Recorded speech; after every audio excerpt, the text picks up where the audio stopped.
So we're in a it's a nature preserve for buffalo and prairie dogs and some sort of, what did I say, weasel or something like that. If you look around, like look at the hole here. We just saw a prairie dog that was out chirping at us. Um, there's a buffalo chip right there. Where there are buffalo chips, there are buffalo.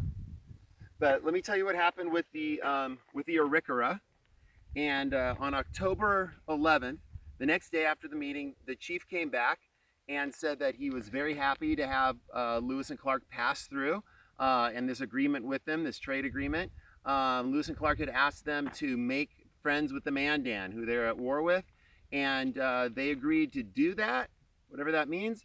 They even said that they would send one chief along with Lewis and Clark to go up to the Mandans to talk to them to make some peace. And so one of the Arikara chiefs will go up to the Mandan, which are up in North Dakota.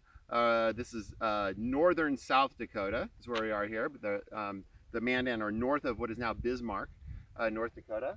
But then 2 days later, before they left, they had sort of a disciplinary emergency. If you remember, Private Moses Reed, the guy who had run away, he went AWOL and they had to bring him back. Well, they punished him, right, physically, but they told him also that you are no longer part of the permanent company. Once we get up to the Mandan and things are then sent down for the winter, you're going back.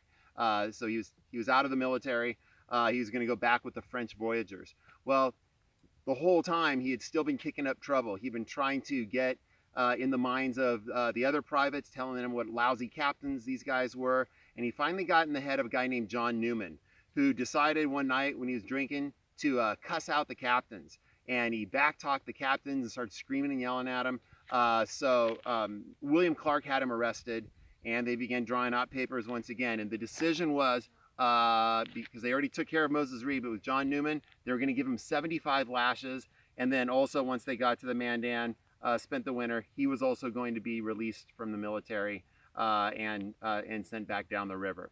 So now they've got two guys that are no longer going to be with them on this expedition, in addition to Sergeant Floyd dying. And at this time also, there was a guy named Shannon. I forget his first name, his last name was Shannon, but he disappeared for quite a number of days. He was out hunting. He finally found them. He was half starved.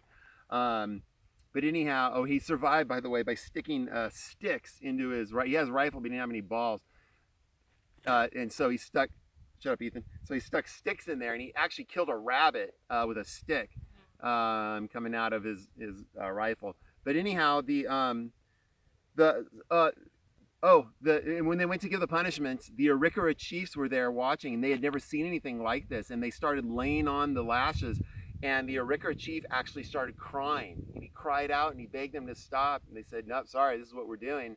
And he said, "We don't do that in our tribe. We don't even beat our children or physically punish our children." And so he was very upset by what he witnessed.